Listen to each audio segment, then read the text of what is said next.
والدہ بہت پریشان تھی، دعا کرتی کہ اللہ میرے بیٹے کی نگاہ کو واپس کر دے، دعا کرتی تھی، روتی تھی۔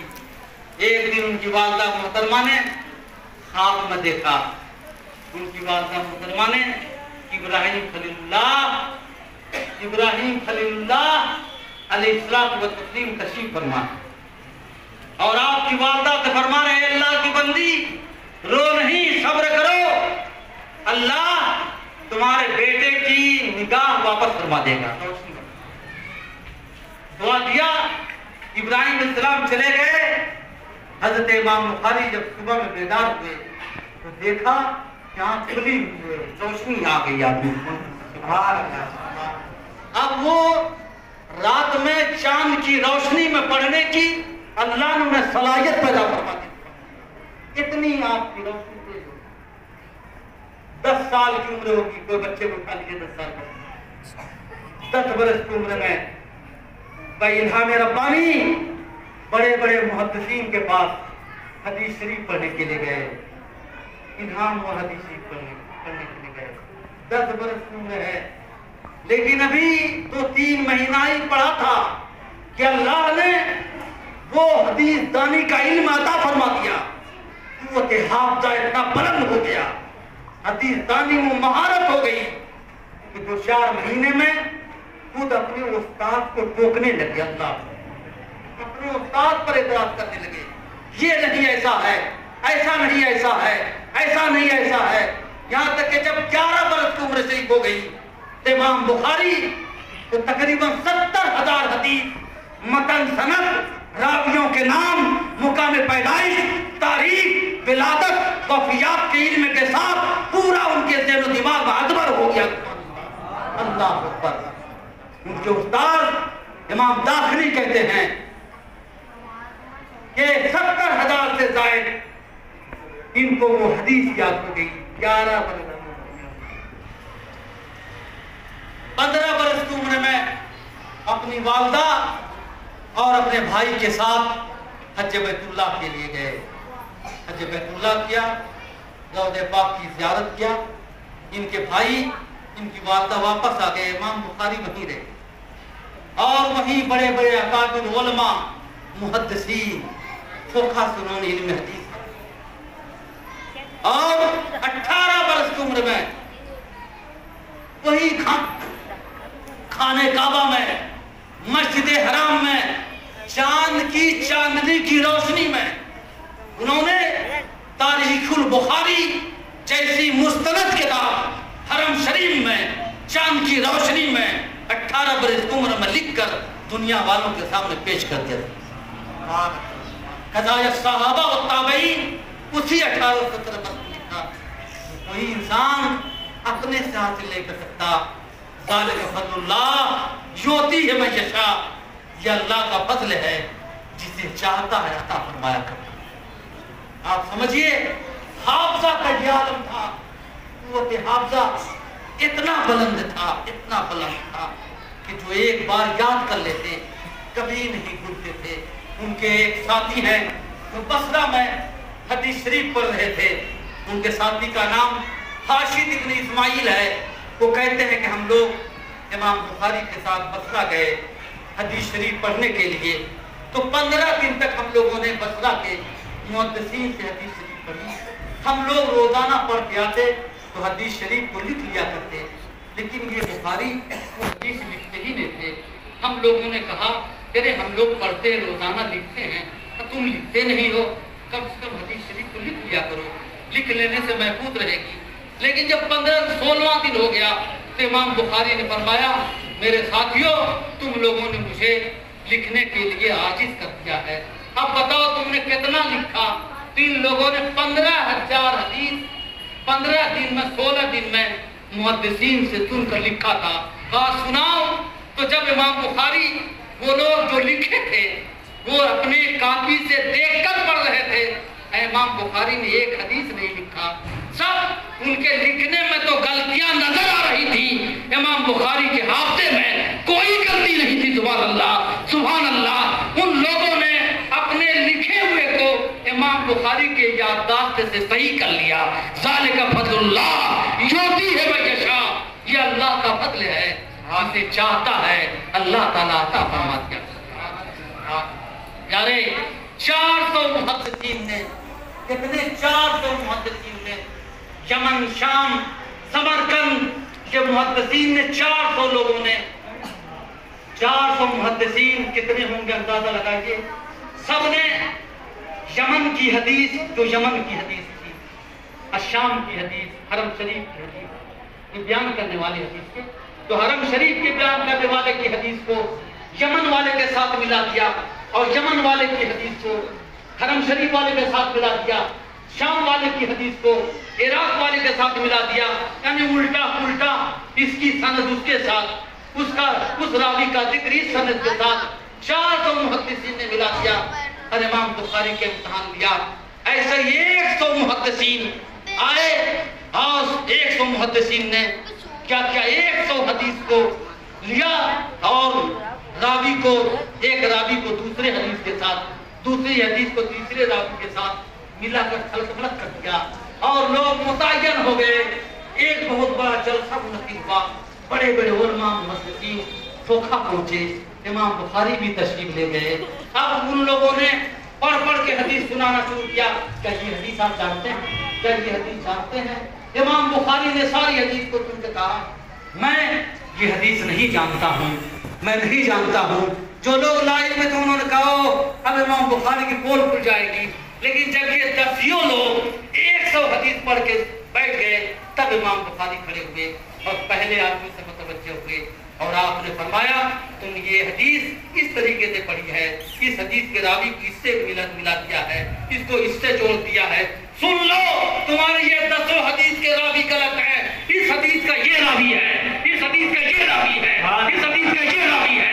اس طریقے سے 10 راویوں کو، 10 محدثین کی راوی کی حدیث کو، 100 حدیث کو، سب کو چھاٹ چھاٹ کر الگ کر دیا، سب کو جس راوی کے جو حدیث سے تمام کو بیان کر دیا، تمام مجمع سے صدائے آفرین وہ تحسین بلند ہونے لگی، اور یہ کہا جانے لگا امام بخاری کو اللہ نے وہ عظمت عطا کی ہے کہ روئے زمین پر کسی کی آپ فرماتے ہیں کہ 6 لاکھ مجھے حدیث یاد ہے، 6 لاکھ حدیث، اور 6 لاکھ حدیث میں سے صرف 7,000 حدیث، 7,000 میں بھی مقررات کو حذف کر دیں گے تو 4,000 حدیث انہوں نے لکھی ہے۔ کیوں لکھی 4,000؟ 6 لاکھ حدیث زبانیات تھی، اور آج ہم لوگ پڑھتے ہیں بڑے بڑے علماء، مفتیان کرام، محدثین بنے بیٹھے ہیں ہم لوگ، ایک حدیث پوچھ لیجئے متن و سند کے ساتھ یاد نہیں ہوگی۔ پہلی حدیث بخاری کی یاد نہیں، یاد کرنے ہمیں جی قال حدثنا سفیان قال حدثنا ابن سعید انصاری، یہ یاد نہیں لوگوں کو، جو بڑے بڑے محدث مسلم لوگ ان کو 6 لاکھ حدیث یاد نہیں، اور 6 لاکھ میں 7,000 حدیث، بعض کے مطابق 9,000، اور اس میں تکرار کو الگ کر دیں تو صرف 4,000 حدیث 2 جلد میں امام بخاری نے لکھی۔ اور یہ کیوں کیا؟ اس لیے کہ تمام حدیث میں سب سے زیادہ صحیح درستگی کے معیار پر جو حدیث ہوئی اسی کو امام بخاری نے اس میں بیان کیا، اور بیان کرنے کا انداز اللہ اکبر، آپ سنیں گے تو شہران شہدر رہ جائیں گے۔ خانہ کعبہ میں، حرم شریف میں آب زمزم سے وضو کیا امام بخاری، غسل کرتے، 2 رکعت نماز پڑھتے، نماز پڑھنے کے بعد رسول اللہ کی حدیث اپنی کتاب میں کاپی میں اس کو لکھتے، فرماتے ہیں جب تک مجھے الہام نہیں ہو جاتا تھا کہ میرے نبی کی حدیث ہے تب تک میں اسے اپنی کتاب میں اندراج نہیں کیا کرتا۔ آب زمزم سے وضو کرنا، 2 رکعت نماز پڑھنا، یہ رسول اللہ کی حدیث کی تعظیم۔ اور پھر ایک بار لکھ لیا، کئی بار لکھا، یہ نہیں یہ نہیں یہ نہیں یہ زیادہ صحیح، یہ زیادہ صحیح ہے۔ لکھنے کے بعد جب آخری بار ہوا اور اس کا عنوان کتاب میں ڈالنا، مضمون یہ حدیث کس مضمون کی ہے، اس کا ہیڈنگ کیا ہے، ہیڈنگ ڈالنا ہوا تو رسول اللہ صلی اللہ علیہ وسلم کے دربار اقدس میں معاذ اقدس شریف پہنچے وہاں، اور وہاں فرماتے جب تک رسول اللہ یہ نہیں فرماتے کہ یہ اسماعیل بخاری یہ میری حدیث لکھو، جب تک رسول اللہ نہیں فرماتے تھے روضہ انور سے، اس وقت تک امام بخاری فرماتے ہیں کہ میں کوئی حدیث اپنی کتاب میں نہیں لکھتا تھا۔ اللہ اکبر! یہ اعجاز، یہ اکرام دنیا کی کسی کتاب کو حاصل نہیں ہے جو اعزاز و اکرام کہ اللہ تعالیٰ نے امام بخاری علیہ الرحمہ کو عطا کیا۔ اس طرح لکھا، اس لیے اللہ تعالیٰ نے پوری دنیا میں اس حدیث کو بہت ہی بابرکت بنا دیا، مقبول بنایا۔ جس نے بخاری پڑھ لیا اس نے ساری حدیث کی کتاب کو یاد کیا، جس نے بخاری شریف پڑھ لیا اس نے رسول اللہ کی حدیث کی کتاب پڑھ لیا۔ ابو زید مروزی کہتے ہیں کہ میں نے ایک دن میں سویا ہوا تھا، میں نے خواب میں حضور سید عالم نور مجسم صلی اللہ علیہ وسلم کو خواب میں دیکھا۔ حضور صلی اللہ علیہ وسلم نے فرمایا کہ ابو زید تم شافعی کی کتاب کب تک پڑھتے رہو گے حدیث کی، تم میری کتاب کیوں نہیں پڑھتے ہو؟ تو انہوں نے کہا یا رسول اللہ آپ کی کون سی کتاب ہے؟ تو حضور نے فرمایا تم نہیں جانتے محمد بن اسماعیل کی بخاری یہ میری کتاب ہے، اس کو پڑھا کرو۔ سبحان اللہ! خانقاہ رسالت سے قبولیت کی سند اگر کسی کتاب کو حاصل ہے تو امام بخاری علیہ الرحمہ کی کتاب۔ بہت پائے کے بزرگ گزرے ہیں، 24 گھنٹے میں 2-3 بادام کھا کے زندگی گزاری، 2-3 بادام کھا، کچھ نہیں ملتا تھا سوکھا گھاس، خشک گھاس کھا کر رہتے تھے۔ آج کل ہم لوگ بچوں کو کھانا کھلائیں گے ذرا سا خراب ہو جائے فوراً کھانا پھینک دیتے ہیں۔ ہم لوگ بچے کیا کرتے ہیں؟ ہنگامہ شروع کر دیتے ہیں۔ لیکن آپ دیکھیں سوکھا گھاس کھانا، 40 سال تک امام بخاری نے سوکھی روٹی کھائی، شوربہ بھی نہیں تھا روٹی میں، بھگونے کے لیے سخت بیمار ہو گئے۔ جب قارورہ پیشاب کو چچوایا گیا تو ڈاکٹروں نے کہا یہ تو کسی لگتا ہے کہ عیسائی پادری کا قارورہ ہے جو جنگلوں میں زندگی گزارتا ہے، خشک ہو گیا معدہ اور پیشاب خشک ہو گیا۔ اس طریقے سے زندگی گزاری۔ علاقی ڈاکٹروں نے کہا تو کچھ انگور کے شیرے سے آپ نے روٹی کھانا شروع کیا۔ اس طریقے سے امام بخاری علیہ الرحمہ نے زندگی گزاری، زندگی بھر خدمتیں کی تھی، رسول اللہ کی حدیث سنایا، پڑھایا، پڑھا، ہزاروں ہزار لاکھوں محدثین نے آپ کی حدیث کو سنا اور وہی سلسلہ وراثت چلا رہا ہے۔ ہم اور آپ سن رہے ہیں اور انشاءاللہ صبح قیامت تک سنتے رہیں گے۔ پہلی حدیث جو انما الاعمال بالنیات کی ہے، امام بخاری نے پہلی حدیث انما الاعمال بالنیات کی لائی ہے یہ بتانے کے لیے کہ چاہے محدث ہو، چاہے مفسر ہو، چاہے عالم ہو، چاہے قاضی ہو، چاہے دنیا کا کوئی انسان ہو، نیک کام کر رہے ہو تو نیک کام کرنے سے پہلے تمہاری نیت ٹھیک ہونی چاہیے۔ اس نے فرمایا کہ رسول اللہ نے فرمایا ہے انما الاعمال بالنیات، عمل کا دار و مدار نیتوں پر ہے، جیسی نیت ویسی برکت۔ اگر نیت اچھی ہوگی تو برکت اچھی ہے۔ نیت کے بارے میں یہ ہے کہ اگر نیت میں اخلاص ہے تو اللہ بغیر عمل کے بھی اس کا ثواب عطا فرما دیتا ہے۔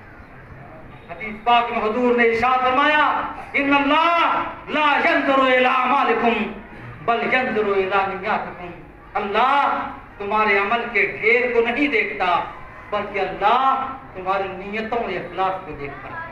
اس لیے بہت سارے عالم، بہت سارے مجاہد، بہت سارے سخی داتا کل اس کو قیامت میں لایا جائے گا۔ کیا کرتے تھے؟ عالم کہے گا، قاری کہے گا کہ ہم قرآن پڑھتے تھے، ہم تیرا علم لوگوں میں پھیلاتے تھے۔ سخی کہے گا ہم سخاوت کرتے تھے، قاضی کہے گا ہم جہاد کرتے تھے، رب تعالیٰ فرمائے گا تم نے علم اس لیے سکھایا کہ دنیا تمہیں عالم مفتی کہے، تم نے قرآن اس لیے پڑھایا کہ دنیا تمہیں قاری حافظ کہے، تم نے صدقہ اس لیے دیا کہ دنیا تمہیں سخی کہے، تم نے میری رضا کے لیے نہیں پڑھایا لکھایا بلکہ ناموری کے لیے کیا، تم کو دنیا میں وہ مل گیا، فرشتے سے حکم ہوگا اس کو ناک کے بل گھسیٹتے ہوئے جہنم میں پھینک دو، معاذ اللہ معاذ اللہ۔ اس لیے امام بخاری کہنا چاہتے ہیں اے پڑھنے والے، اے پڑھانے والوں، اے سننے والوں، اے ایمان رکھنے والوں، اے مدرسہ قائم کرنے والوں، تمہاری نیت میں اخلاص ہونا چاہیے۔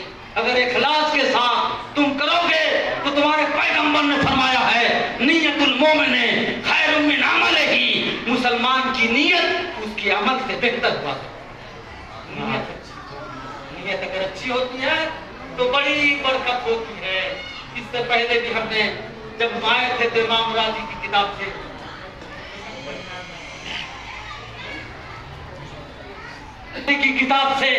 ہم نے آپ کو نیت کے بارے میں واقعہ بتایا تھا، جو تفسیر کبیر میں امام راضی نے فرمایا ہے جیسی نیت ویسی برکت۔